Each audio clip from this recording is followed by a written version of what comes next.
everyone, and welcome to another episode of my weird little podcast. I'm Tia. I'm here all the time. It's my podcast. There's Pat. He's always listening. I mean that in the creepiest way possible. And today I'm bringing you a story of course I am. That's what the podcast is about. Today I'm bringing you a story about the Lovelock Giants. I don't know if you've ever heard of this. Have you? Do you know what this is? I very little. I've heard very little, but I know of them. So this this has to do with the Paiute tribe. And so we're in Las Vegas. Most of the time we live here. And if you are from Las Vegas, you either know that the Paiute tribe is the indigenous tribe of this area, or you at least know about their dispensaries that they own. So you should know that a little bit, but I didn't know like anything really about the Paiutes whatsoever. So I did a little bit of research into that. And this is really about them as a people. So I'm really excited to learn about that, because mostly what we learn about Las Vegas history-wise is like Bugsy Siegel and the mob and Steve Wynn. And that's like, yes, that is part of what made this city, wealthy and what made this city a hub, for entertainment.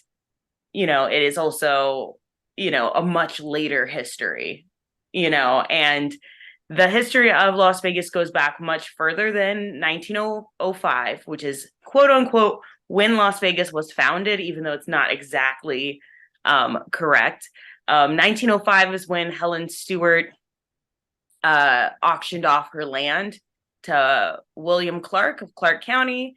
Eventually, that site became the Union Plaza Railroad Depot, and nowadays it is the Plaza Hotel and Casino, with a railroad still behind it. But most people know from that point on, and honestly, when I give my tours at my job, that is the history where we begin our history. But our history of Las Vegas, obviously, is much older than that. Like, the whole world is older than that.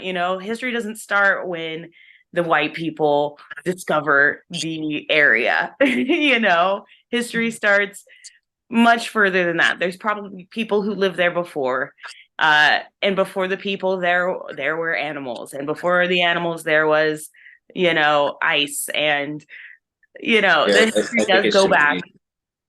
What's that? Sorry, I was just saying. I think it should be more properly be like recorded history, I guess. Because you're Yeah, but right. recorded history doesn't necessarily start either with with white people. Oh no, I'm just saying like written down. Like that. Yeah, you're totally right. But that's not either that either. Like, the indigenous people did write down their histories. Not every tribe had a written language, but some actually did. And actually, that's something I'm going to talk about here as well. So, you know what? Let's just get into it. Lovelock County is the county seat of Pershing County, Nevada. So if you were to leave from Las Vegas to go to Lovelock, it's going to be about a 6 or 7 hour drive. It is north. It's closer to Reno than it is to us here. But the Paiute tribe occupied a large section of what is now Nevada. So Lovelock, Pershing County, it is in Pershing County, Nevada. Lovelock is the only incorporated city. I think we might have explained incorporated versus unincorporated, but that's a whole story for another time of explaining why what we think is Las Vegas is not an incorporated city versus an incorporated city. That is a very boring talk for another time. So The namesake is also on a nearby prison and a Cold War gunnery range. The area in which the township of Lovelock was to be established first came to prominence as a midpoint on the Humboldt Trail to California. According to an 1849 description of what were then called the Big Meadows, which a lot of this area, a lot of people don't realize, was a lush meadow. Las Vegas, especially, is what is known as an aquifer. I mean, even though Lovelock is, several hours north of here, there's a lot of water under the soil here. The land used to be very cool. Obviously, the urban state of the city now has kind of changed that. And it's 114 degrees outside. And but Las Vegas means the meadows, and most of Nevada, to what I can tell, was very meadowy. So big meadows. The marsh for 3 miles is certainly the liveliest place that one could witness in a lifetime. There is some 250 wagons here all the time, trains going out and others coming in and taking their places in a constant order of the day. Taking their places is the constant order of the day. Cattle and mules by the hundreds are surrounding us in the grass to their knees, all discoursing sweet music with the grinding of their jaws. So pretty much a bustling city, but still kind of that Wild West vibe, So a few settlers stopped there to harvest the wild rye. Oh my God, wild rye growing in the meadows and the hay, which they sold. Arriving there from California in 1866, the English settler George Lovelock, which I'm going to assume that's not a coincidence, bought the squatters' rights for 320 acres. The town's foundation came about with the building of the Central Pacific Railroad through the area in August of 1868. George Lovelock provided 85 acres for the site, so the depot was therefore named Lovelock's after him and appeared as such on old maps. So I was right. This wasn't a coincidence. Thereafter, he put his mining expertise to work and discovered many valuable lodes in the surrounding area, which contributed to enhanced railway traffic. Lovelock was incorporated as a city in 1917. While the mining and agriculture acted as the commercial center for the locality, the community thrived on the state's speciality of gambling, with many casinos, 3 legalized brothels, which is not unlike the city that I live in right now. So really that's, that is not a great way. That is a way very commonly that cities make money, is off of that. There's a lot of money to be exchanged with that. However, all of that is closed now. All of that eventually closed. So there's not really, it's not like here anymore. So some 20 miles outside of the town is the Lovelock. Oh, I'm going to sip my coffee. All right, here we go. Podcast. Some 20 miles outside of the town is the Lovelock Native Cave, a horseshoe-shaped cave of about 35 feet width and 150 feet length, where northern Paiute natives anciently deposited a number of duck decoys and other artifacts. So the Paiutes, they were originally like a nomadic tribe. They lived this lifestyle of moving from place to place. They would follow the animal migration patterns and seasonal food. So they weren't always staying in one area, which would explain why 7 hours drive north of here is Paiute land, as well as what we're on right now. They kind of just roamed the area. They lived in small independent groups that consisted of a handful or so of different family units. Relations among the Paiutes and their Shoshone neighbors were generally peaceful. There is no sharp distinction between the Paiutes and the Western Shoshone relations with the Washoe or Washoe people, who are culturally and linguistically very different, but they were not so peaceful to the Washoe. So these differences in lifestyle and language could be because Northern Paiutes may have moved from a southern region to Nevada/California area in which they reside. They also may have overthrown and destroyed other Indian tribes in order to inhabit their current lands. So the Paiutes were known to be continually at war with other tribes. But here it says that they were, obviously peaceful with the Shoshone, but not with the Washoe. They would be at war with the Klamath tribe of the southwest of them,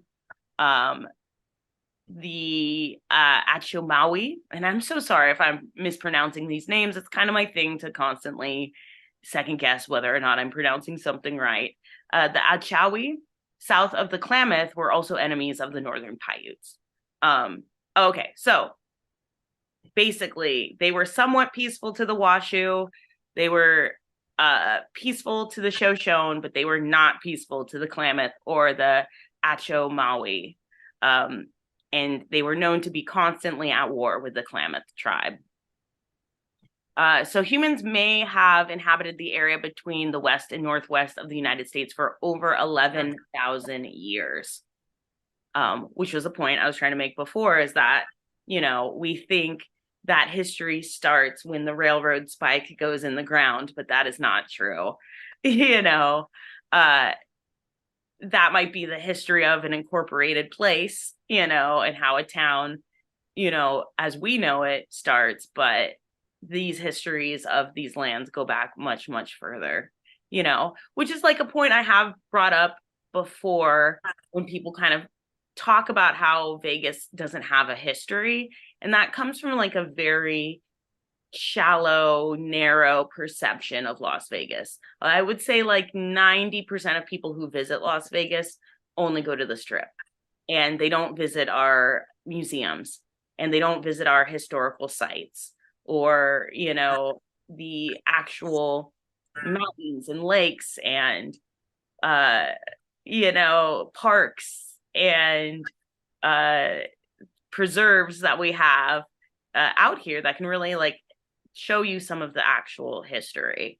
And in their mind, Vegas started in the 60s and became, like a place for partying, but it really is much older than that. I also talked about this area a little bit when I talked about Olive Oatman. Oatman, Arizona is not that far from here. And, this isn't really a frontier town. There weren't really frontier settlers, but there were settlers that came through here as well. Especially Olive Oatman and her family came through generally in this area. It's why Brigham Young and the Mormons settled north of here as well.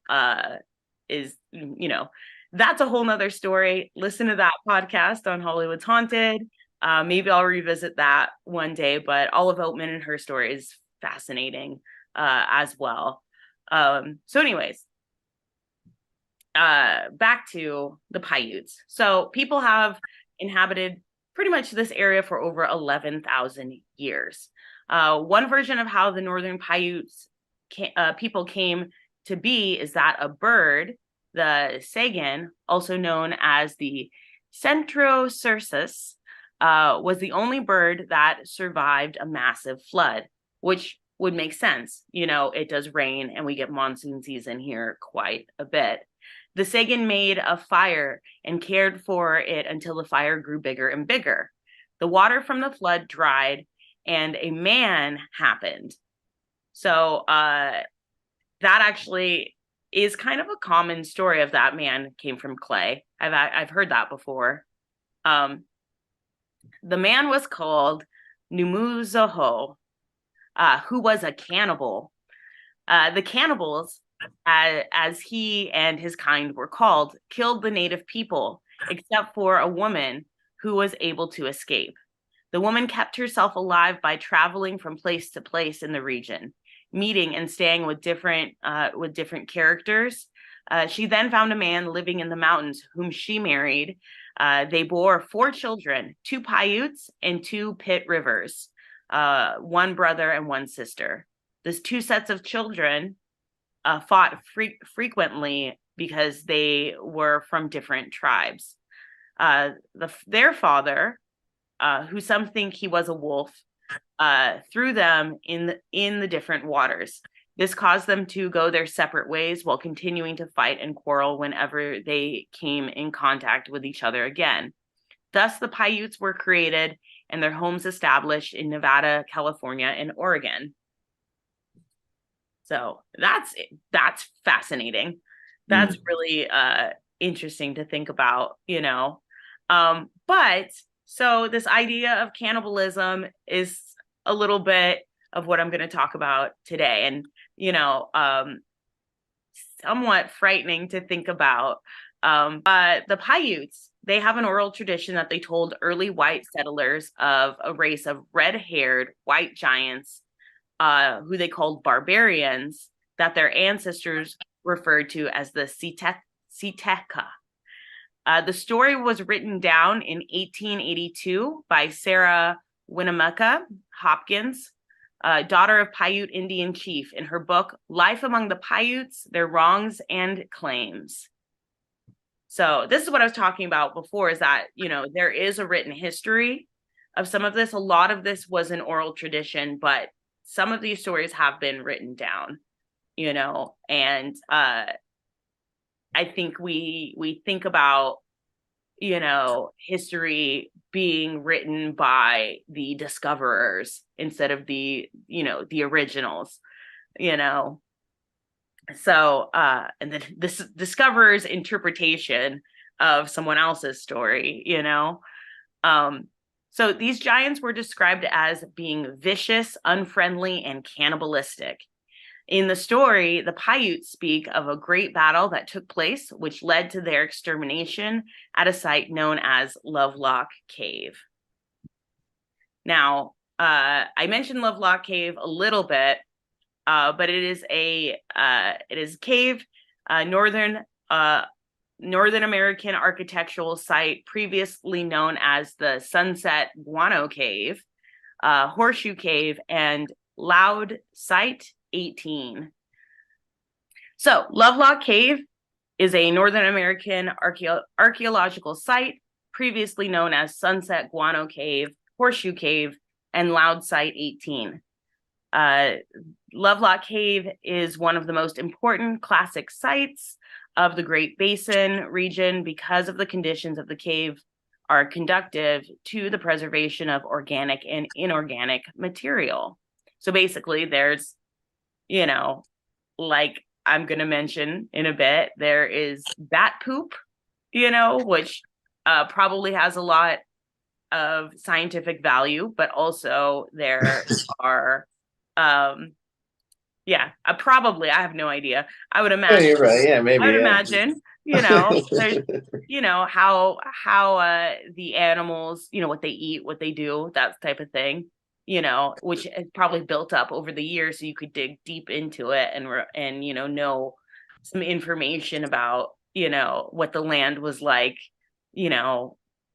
years back, I'm assuming. And inorganic material, which, would be the artifacts that they would find in the cave, like the duck decoys that I mentioned earlier. The cave was used as like a cache for these traveling Paiutes. They would store things they would need there and come back to it as they traveled around. So weapons, and whatever they would need, tools, weapons, things like that. The cave has been placed on the National Register of Historic Places.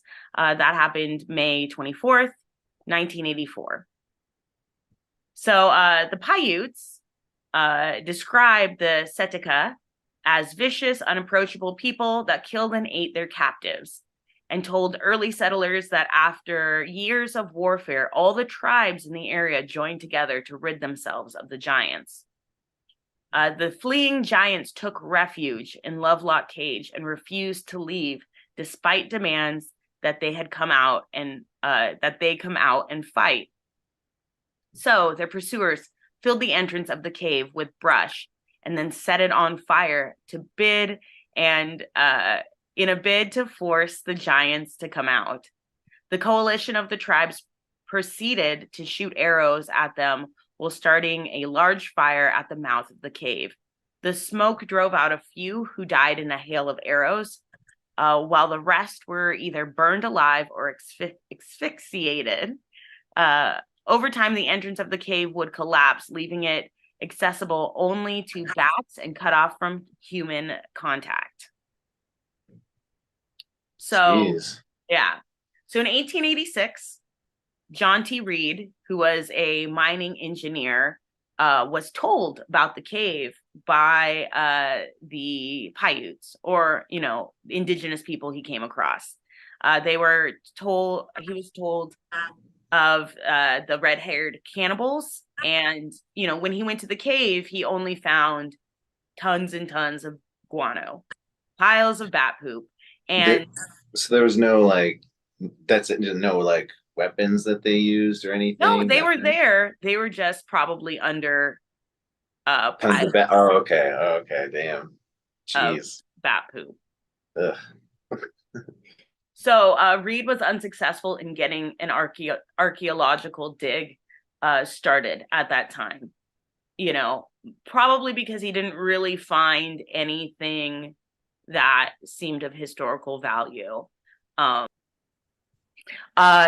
in 1911, two miners, David Pugh and James Hart, were hired to mine for bat guano from the Lovelock Cave to be used as fertilizer. They removed a layer of guano estimated to be 3 to 6 feet deep and weighing 250 tons. Whoa. Yeah, that's a lot of poop. But that's a lot of bats over a long period of time. Okay, you can't just judge the bats. They're not like just diarrhea bats, Right, yeah. It's built up over time, and that's the reason why they're there. So is to get that stuff. So it's not like it's, it shouldn't have been a big surprise or anything. Right, yeah. The guano was dug from the upper cave deposits, screened on the hillside outside of the cave, and shipped to a fertilizer company in San Francisco. They began to uncover artifacts from the indigenous people in the heap outside of the cave. Only the most interesting artifacts were saved, but the cave proved to be plentiful of these items, and the excavation had to cease. So they promptly turned up bones, baskets, weapons, tools, duck decoys, various other artifacts, and what they could describe as a 6'6" mummy.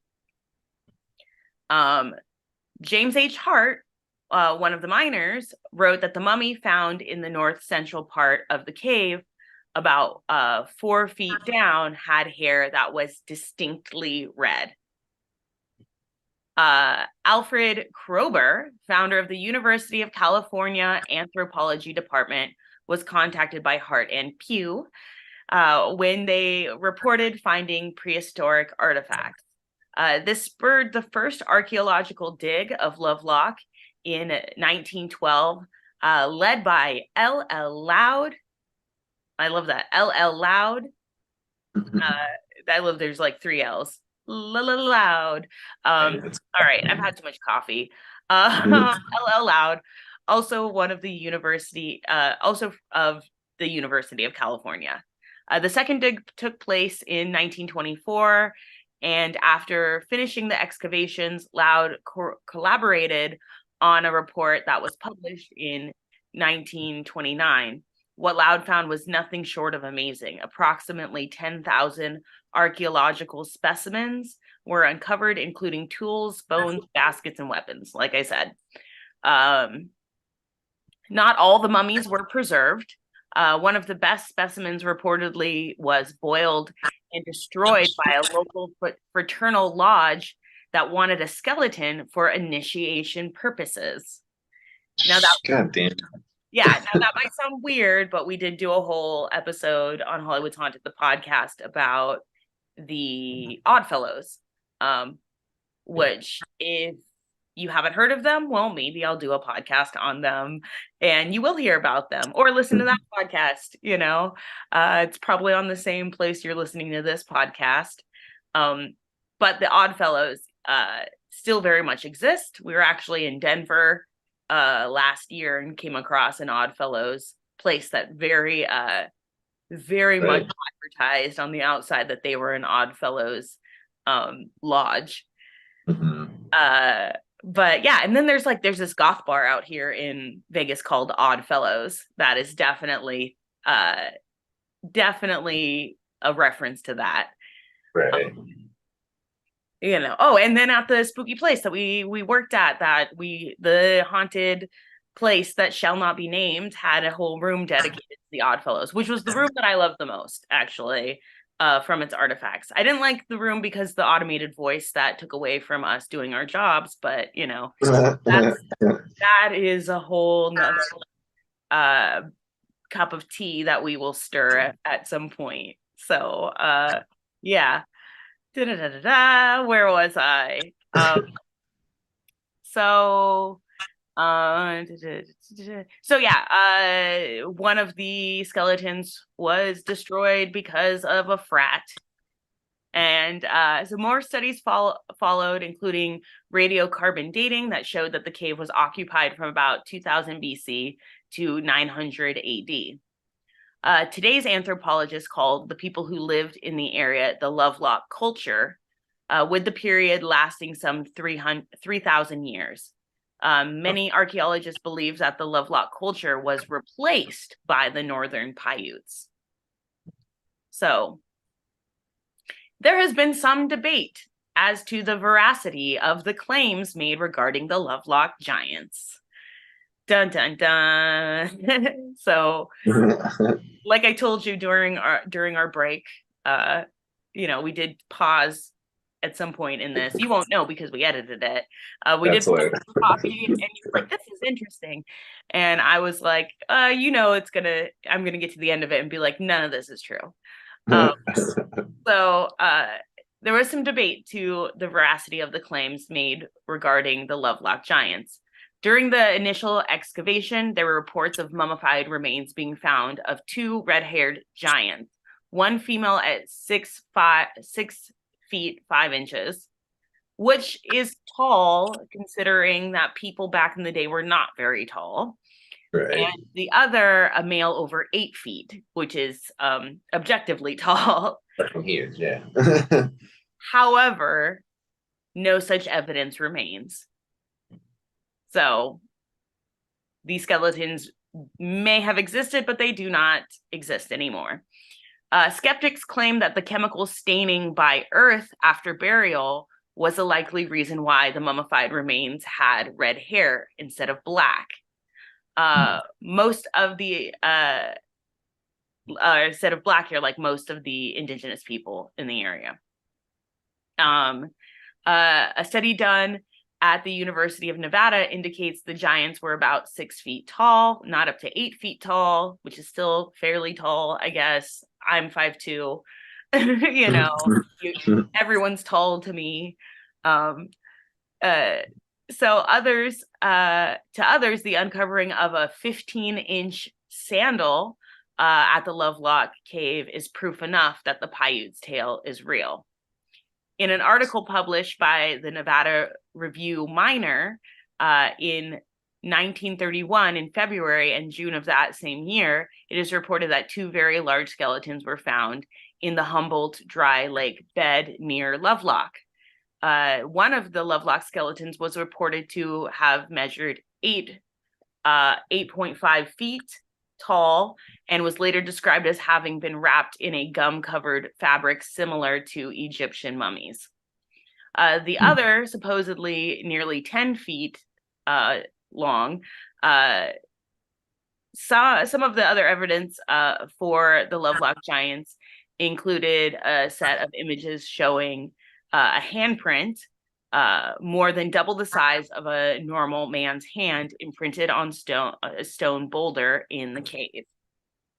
So take for that what you will from that story. You know, it is a legend. It is something that was told and passed down, you know, and like anything, like, did the Paiutes actually originate from a bird?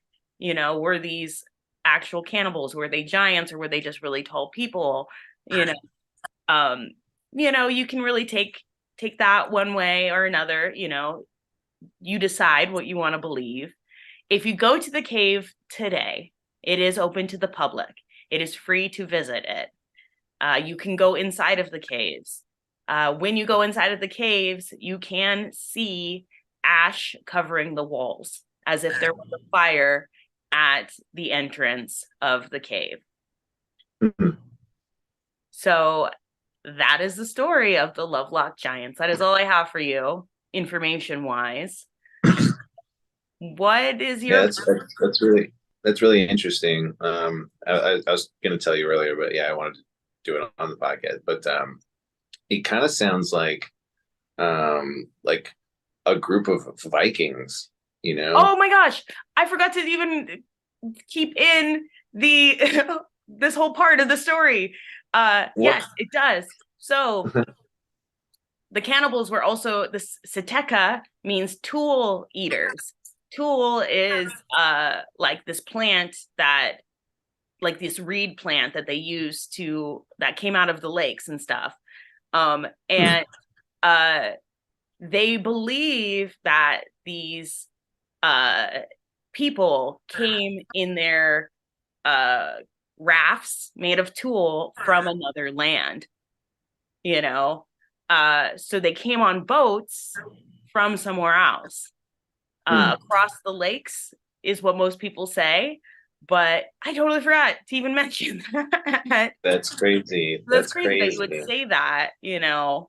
Well, I mean, large red-haired people, like, because like Vikings, you know, to nowadays standards, you know, like there's large people, large, you know, like people, so it's like kind of different. But like back then, like you said, people were so much smaller that seeing somebody like, you know, that 6 feet, you know, that is 6 feet, you know, or something with red hair, and Vikings were, you know, I mean, throughout history, they're known to be kind of barbaric in their ways of taking over other cultures and land in different scenarios, you know? So like seeing that was probably scary as hell, you know, and that would induce the legend of a giant too, you know, seeing these people. Maybe they weren't cannibals, but maybe they were extremely vicious, you know?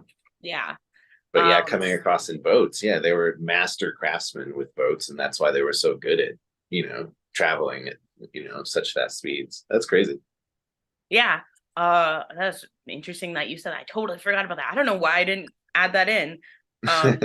You know, because I put these together over the course of a few days on little caffeine or any real, you know, education towards this whatsoever. Like, I have a theater background.